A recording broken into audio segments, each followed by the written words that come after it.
El largo debate en Estados Unidos sobre la regularización de la marihuana, que allá ya se ha traducido en la despenalización en varios estados, terminó por replicarse acá en México. Pero ¿hacia dónde va la discusión que se ha abierto, la discusión nacional que se ha abierto sobre la legalización o la despenalización de la marihuana en México? Hoy vamos a tener un programa de lujo porque va a estar el responsable oficial del gobierno mexicano en organizar este debate, así como uno de los principales impulsores de la despenalización del consumo de la cannabis. Soy José Buendía, gracias por estar con nosotros en este programa en el que todas las ideas se pueden cuestionar siempre que se debatan.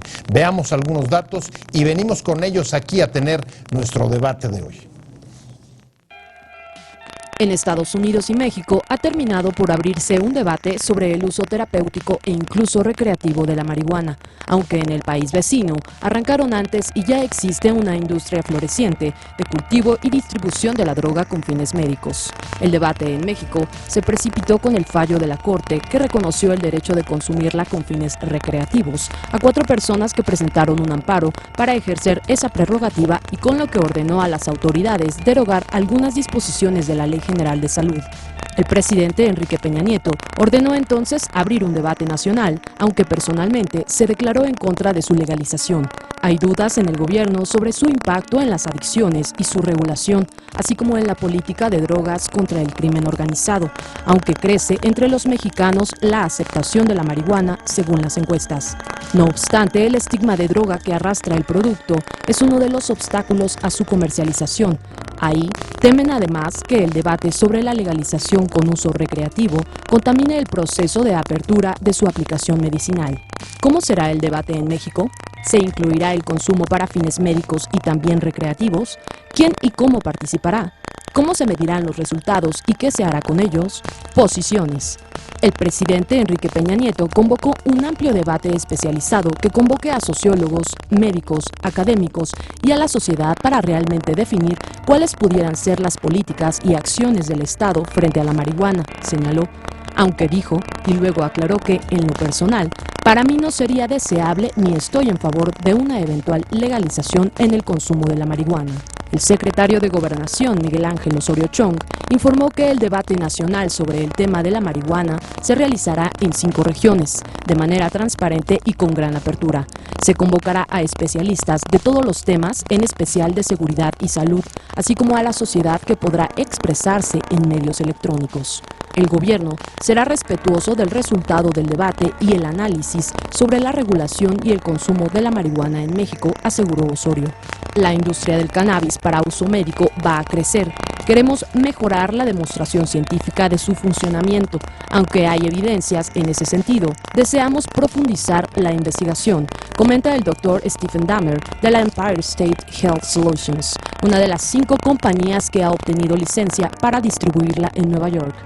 Es una industria floreciente, ya que según datos recopilados por Bloomberg, hay 55 compañías cotizadas con una capitalización conjunta de $3,000 millones que distribuyen la droga con fines medicinales. Arrancamos con opiniones encontradas. Muchas gracias al subsecretario de Derechos Humanos de Gobernación, Campa. Muchas gracias. Muchas gracias. Y está también con nosotros Fernando Belauzarán, uno de los impulsores de el proceso de legalización de la marihuana. Roberto, muchas gracias de verdad por estar. Y si quieres arrancamos contigo. El debate en Estados Unidos finalmente se abrió en México. Venía dándose ya se ha traducido en la legalización en algunos estados. ¿Cuál, desde esta nueva responsabilidad que tienes, que te encomendó el presidente, organizar un debate nacional, dónde estás viendo, antes de entrar en particular a México, las principales diferencias y semejanzas con el proceso que se siguió en Estados Unidos? Bueno, hay modelos distintos.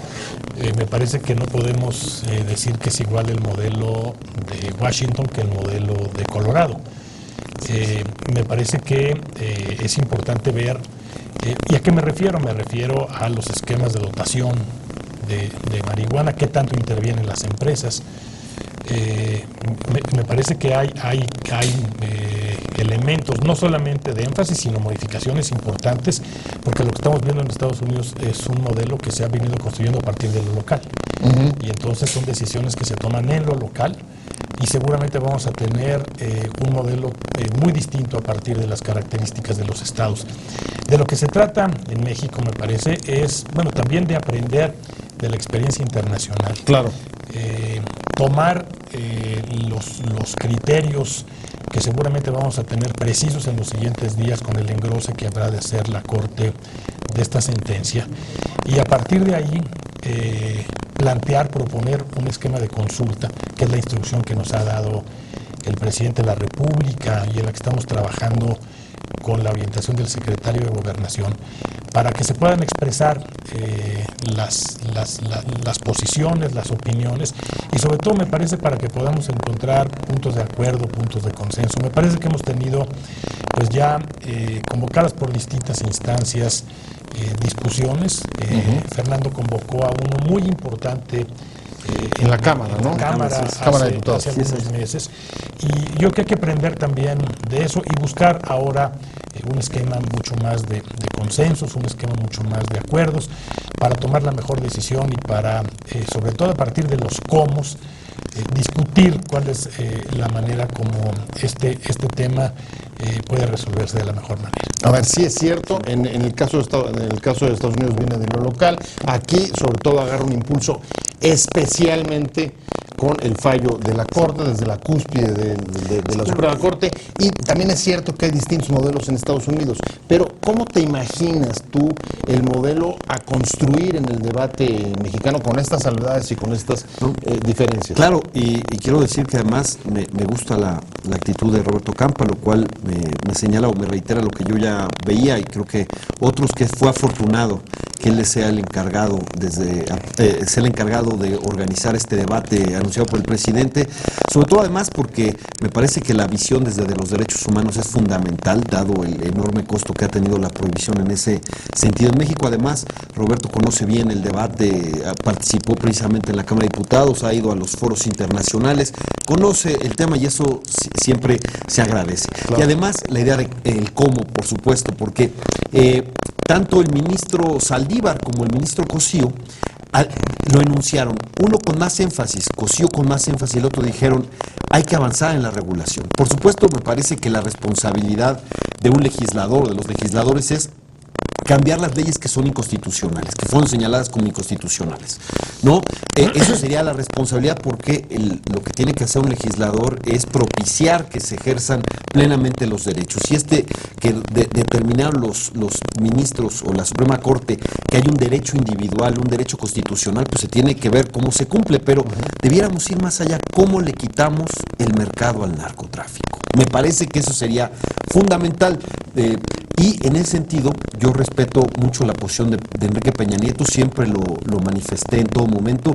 Él dice, en lo personal no estoy de acuerdo, eso lo dijo desde que asumió la presidencia, lo he reiterado, pero seguramente Roberto lo tendrá muy presente. En el diario El País, en 2014, dio una entrevista en donde decía, aunque yo estoy en contra en lo personal, si el principal consumidor, que es en este caso Estados Unidos, sigue avanzando en su regulación, nosotros vamos a tener que hacernos, porque no podemos quedarnos al margen de lo que está haciendo el principal consumidor.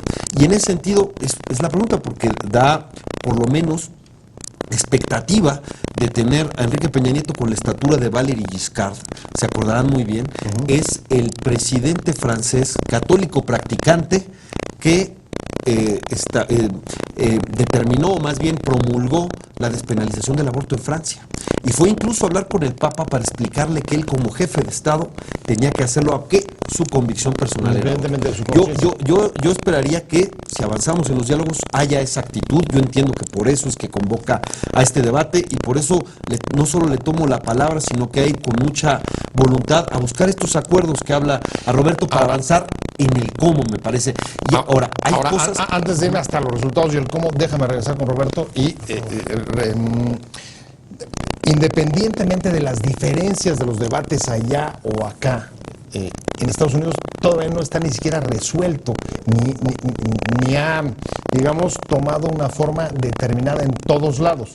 Hay, por ejemplo, un debate profundo sobre si debe de continuar con el asunto de la legalización para fines recreativos, o si solamente debe de ser medicinal. Este es un tema de debate allá, y ¿Cómo ves tú esa réplica en el caso nuestro? Incluso en Estados Unidos dicen que se discuta una u otra puede meter ruido. ¿Tú lo crees? ¿O aquí tendríamos que bajar un poco con la línea de la Corte, que es, en efecto, el reconocimiento desde la perspectiva de los derechos y avanzar, no quedándonos solamente en un aspecto, sino hacia el conjunto de los fines que pueden A ser? lo mejor convendría muy rápidamente recordarle a la gente qué fue lo que resolvió la Corte. Insisto, el engrose estará listo en los próximos días, pero tuvimos oportunidad de reunirnos con el ministro Saldívar la semana pasada. Fuimos el titular de COFEPRIS y nosotros de la Secretaría de Gobernación a conversar con él, a entender cuál es el sentido de la sentencia. Básicamente lo que la sentencia dice es que el consumo de la marihuana tiene efectos nocivos para la salud. Los tiene mucho mayores cuando se trata de menores de edad. Hay un proceso de evolución del cerebro que hace que cuando son menores de edad el efecto de la marihuana sea mayor. Entonces, la Corte dice... O sea, digamos, en formación. Exactamente. La Corte lo que dice es... el Estado tiene derecho a limitar derechos fundamentales, pero estos derechos fundamentales tienen que ser superiores para efecto de que se justifique esta limitación a los otros derechos, en este caso el derecho a la salud, la proporcionalidad. Entonces, la conclusión de la Corte es el consumo de sacrificar la libertad de las personas. En consecuencia, plantea que mayores de edad, que me parece que es un asunto central, que mayores en el caso de mayores de edad, que naturalmente no estén cerca de menores en lugares públicos, puedan eventualmente conseguir el permiso que le pidieron a la COFEPRIS para el proceso completo. Entonces, a partir de ello, a partir de una sentencia que protege a 4 personas y que es el criterio de la primera sala, se plantea esta revisión a una prohibición que tenemos en este momento fundamentada básicamente en 5 artículos de la Ley de Salud.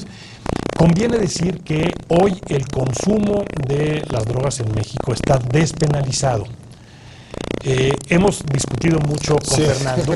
Es una larguísima discusión. Exactamente, pero es importante decir que el consumo está despenalizado a partir de ciertas dosis y a partir de ciertas condiciones. Me parece que este debate que vamos a tener, que vamos a abrir en los siguientes días, seguramente va a hacer referencia también a estos temas, a los temas que tienen que ver con dosis, que tienen que ver con esquemas de despenalización. En realidad lo que está planteando la Corte es un esquema más formal de despenalización, no es un esquema de legalización, porque de manera precisa y puntual la Corte ha dicho que no se trata de una sentencia que tenga que ver con el comercio.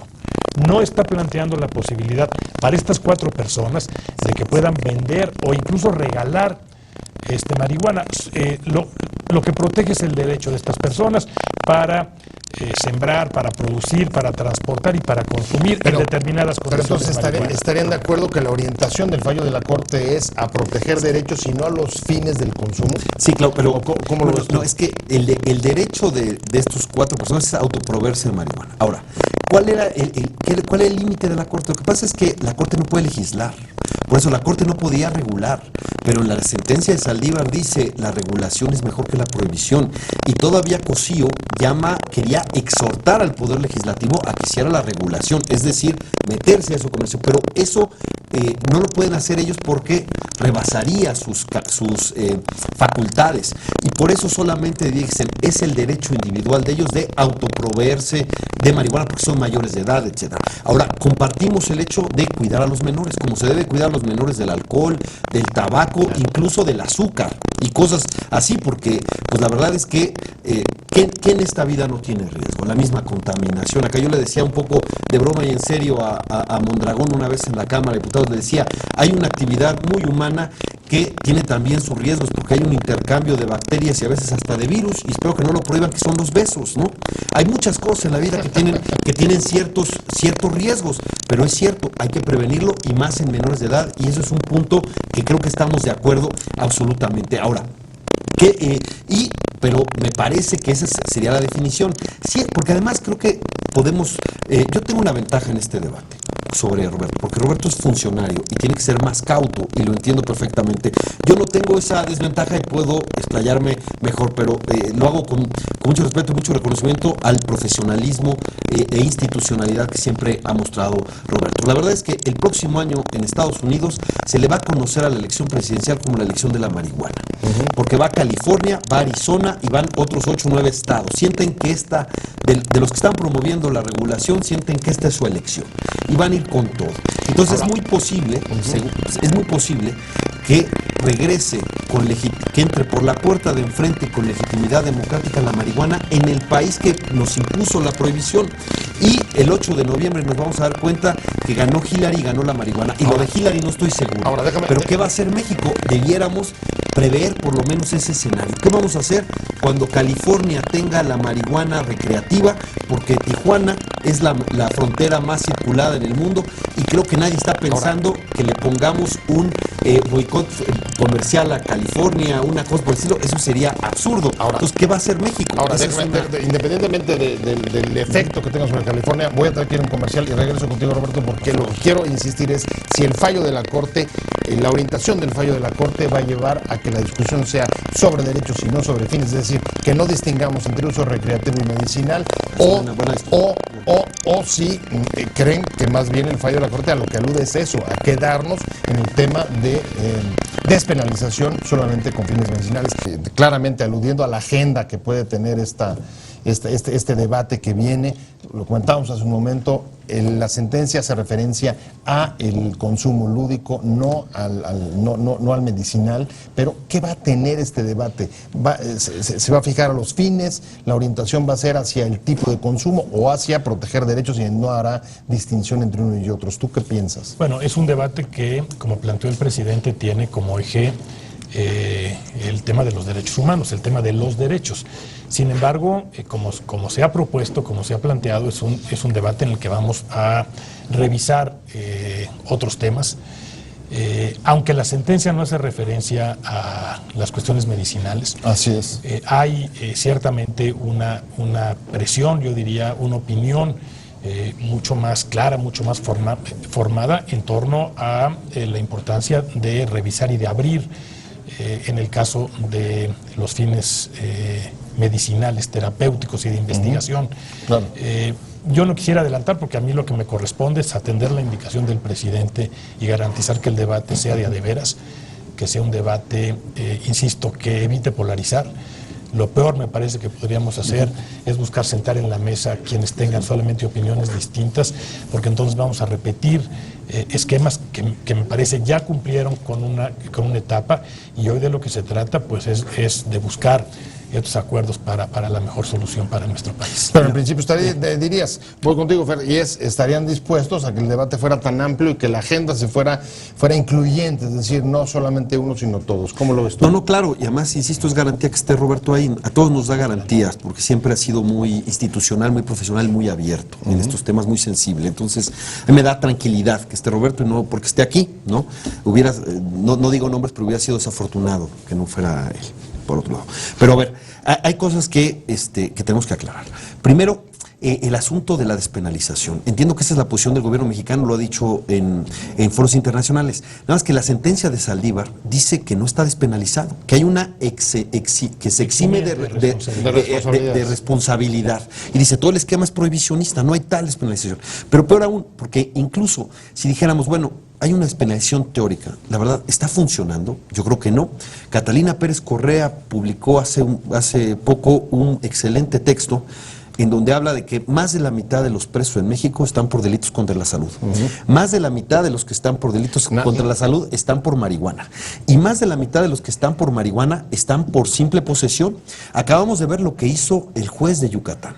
Si ese es el espíritu, si el espíritu de veras es no meter a los consumidores a la cárcel, pues entonces me parece que la PGR debiera asumir el criterio del juez de Yucatán y tendríamos que ver cómo salen los que están presos por simple posesión, que no son narcomenudistas. Debiéramos ver cómo, para que funcione el esquema. Si eso es más, me permito hablar de un acuerdo porque tanto Manuel Mondragón como la secretaria Mercedes Juan lo han hecho público en distintas modalidades. Dicen, tenemos un acuerdo con diputados para modificar las tablas. Bueno, ese diputado con el que llegaron a acuerdo es un servidor.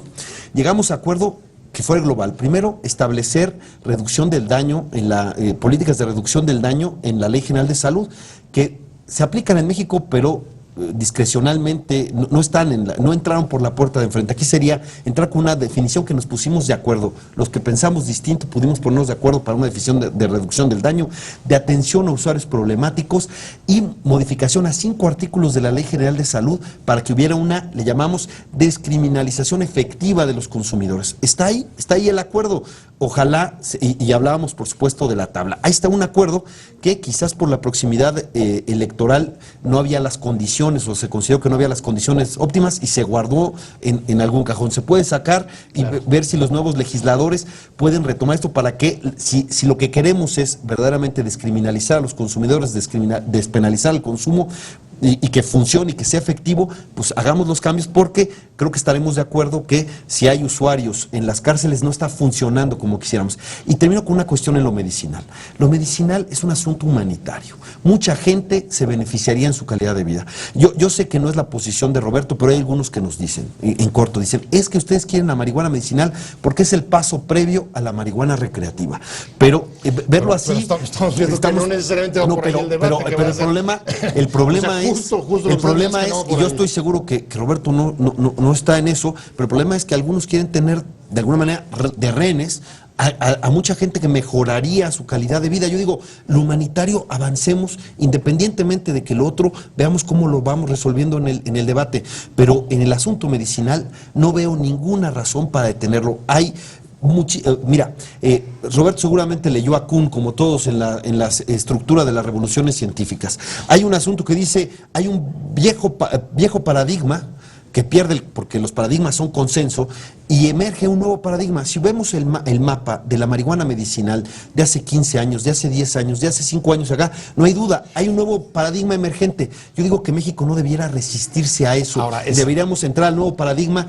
¿Y por qué? Porque es un asunto humanitario de calidad de vida de las personas. Y el otro lo vemos en el debate con la urgencia que merece de cara a un gas y luego a los posibles cambios de Estados Unidos, porque insisto, a mí me da confianza que Roberto vaya a organizar. No cabe duda que el paradigma se construye en el debate público. Va a ser un debate muy complejo porque implica desde política de drogas, políticas de salud, el tipo de usos. Claro. Y tú decías, no hay que polarizar. ¿Cómo construir consensos ahí, Roberto? Mira, yo creo que no es un asunto sencillo porque es un tema en el que están bien identificadas posiciones. Y cuando uno revisa la segmentación de las opiniones, uno encuentra que hay algunos elementos que en donde difieren claramente quienes están a favor o están en contra. Y te digo, por ejemplo, están más en contra las mujeres que los hombres, están más en contra las parejas que tienen hijos que quienes no tienen hijos, solamente para dar algunos datos. Y no podemos de ninguna manera en un esquema maniqueo decir que tienen razón unos u otros. Me parece que hay posiciones que uno tiene que respetar. Pero yo creo que es muy importante esto que ha comentado Fernando. En México se despenalizó el consumo a partir de 2009. Con dosis muy pequeñas. Hubo entonces un debate. La pequeña reforma de narcomenudeo, ¿no? Exactamente. Y luego también con esquemas en donde hay multas muy altas, pero las autoridades policíacas y ministeriales. Y entonces lo que tenemos pues son estados que interpretan de una manera la ley y estados que lo interpretan de otra manera. Lo que comenta Fernando es que hoy es un delito que está consignado en la ley de salud y en el Código Penal. Lo que el ministro Saldívar dice es que se elimine el último factor, que es el que sea punible. Lo que tenemos hoy es una conducta que es típica, antijurídica, culpable, imputable, pero no es punible porque la ley plantea un eximiente de responsabilidad. Me parece que esas son las cosas también claro, que habrá que revisar la tabla, como ha comentado Fernando. Yo creo que mucha gente en el sector salud que considera que las tablas deben revisarse. Y me parece que en un esquema de despenalización, solamente en un esquema de despenalización, tiene que garantizarse que realmente pues los consumidores no sean penalizados, que se trate de un asunto que atienden los médicos y no los policías. Dirían que ahí empezamos con mayores consensos de los disensos. Por supuesto, avancemos eso y que sea una explicación efectiva, porque ¿qué es lo que pasa en la práctica? En la práctica, porque lo tienen que llevar, así estés por debajo de la tabla, lo tienen que llevar al Ministerio Público. Y el Ministerio Público investiga si no hay una vinculación con la delincuencia organizada, y una vez que lo hace, le dice, vete. Así está el esquema. Ese esquema ha funcionado, ha servido para la extorsión, para lo arbitrario, no ha ayudado a darle a la despenalización, que ese es el objetivo, si ese era el sentido, no ha ayudado a eso. Entonces, revisemos. O sea, no solamente es un plan de provisionismo, sino además de una ley déjame dar un dato que se presta al abuso. Déjame dar un dato para fortalecer lo que decía Fernando. En las prisiones federales, entre 7 y 8 de cada mujeres que están en prisiones federales están por delitos de drogas. Wow. Son primo delincuentes en delitos donde no hubo armas. Tienen entre 2 y 3 hijos que están en este momento a la deriva. A la deriva. Entonces, el costo de abusar de la cárcel en estos casos, el costo social es brutal. Porque los elementos de riesgo que tienen estos niños o estos jóvenes son altísimos. Bueno, lo que ha comentado Fernando, en un escenario en donde del otro lado de la frontera eso sea no solamente legal, sino que sea un negocio, y aquí pues la realidad, o sea, sí nos obliga a hacer una revisión de fondo de estos. En efecto, hay algunos consensos que parecen haber avanzado. Como el tema de la cantidad que está sin castigar, las dosis, o, por ejemplo, pues el tema del costo social de la persecución a narcomenudistas. Pero a la hora de aterrizar ya en la encuesta, primero la dificultad, tú decías, la enorme segmentación que hay de opiniones sobre el tema, y segundo, el compromiso del gobierno de tomar en cuenta realmente los resultados. Pero mi pregunta es, ¿cómo conocer los resultados de una encuesta tan amplia, 5 regiones, especialistas a favor y en contra, y luego los partidos y luego el Congreso? Mira, ¿Qué mecanismo para saber qué resultó de eso? Terminando el diseño del proceso de consulta, seguramente en los próximos días tendremos en la mano ya el engrose de la Corte con respecto a la sentencia. La sentencia es importante, la sentencia es un detonador de este proceso. Entonces, aunque conversamos con el ministro sobre algunos de los detalles, es indispensable tener la información en la mano, lo que se conoce técnicamente como el engrose. Esto va a pasar en los siguientes días, lo están preparando en la Corte. La indicación que nos dio el secretario primero es poner a disposición de la gente información. La gente quiere información, la gente quiere una consulta y participar en la consulta, pero quiere información. Entonces estamos preparando una gran plataforma, una plataforma donde seamos capaces de poner a disposición de la gente investigaciones, trabajos de fondo, análisis de opinión, estudios. Nos hemos acercado con algunos de los principales especialistas para pedirles que compartan con nosotros esa información. Vamos a subir todos esos trabajos. Vamos a tener por el otro lado en esta plataforma un área donde vamos a tener solamente datos, porque luego argumentamos a partir supuestamente de estadísticas y luego cuando vamos a buscarlas nos cuesta trabajo encontrarlas. Entonces la idea muy afortunado es tener datos duros, no solamente locales sino también internacionales, cuál ha sido la consecuencia de los distintos modelos. Comienza a haber en los Estados Unidos, en Uruguay, información estadística de lo que ha pasado. Entonces, poner datos también aquí. Y luego la idea es, en esta misma plataforma, facilitar los primeros intercambios, que la gente pueda participar y luego aprovechar para que en esta plataforma tengamos en tiempo real todo lo que sucede en la consulta y la posibilidad también de que la gente consulte en la plataforma otros eventos que hayan sucedido. O sea, que la información sea totalmente transparente. Excelente. O sea, que la gente pueda... Para entenderlo y a lo mejor adelantarme, pero a ver, estamos hablando de información, datos, debate y la posibilidad de que esto pudiera arribar a una consulta pública. Sí, bueno, de eso estamos hablando. es una parte de la consulta. Como comentó el secretario, vamos a tener 5 regiones.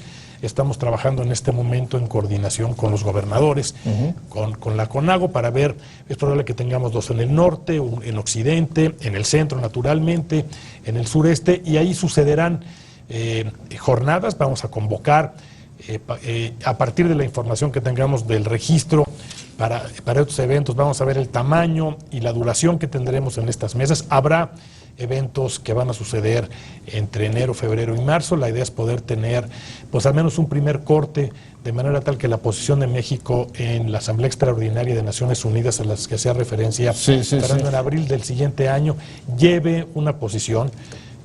La verdad es que la UNGAS, como se conoce por los especialistas de 2016, va a tratar de muy distintos temas, porque resulta que los temas que nos preocupan a nosotros, pues yo no quiero decir que son exclusivos nuestros, pero Europa tiene otros intereses. En Europa los temas tienen que ver con control de daños, tienen que ver con opiáceos, tienen que ver con jeringas. Entonces, en la UNGAS se van a discutir muchas cosas. La idea es que podamos tener para esta sesión de Naciones Unidas por lo menos un primer corte de la cosa. La verdad es que la Corte le está haciendo un gran favor al gobierno. ¿Vas a hacer campaña, Fernando Belauzarán, sobre el tema? Y además me voy a amparar, y voy a ir a la COFEPRIS, voy a hacer el amparo, porque creo que la jurisprudencia es importante, aunque creo que el balón está en el Congreso. El Congreso tiene que avanzar en algo, en los ahí ya tiene iniciativas. Pero mira, hay un consenso que tenemos, cuando hablaban de encontrar consensos, prohibicionistas y no prohibicionistas, tenemos un consenso.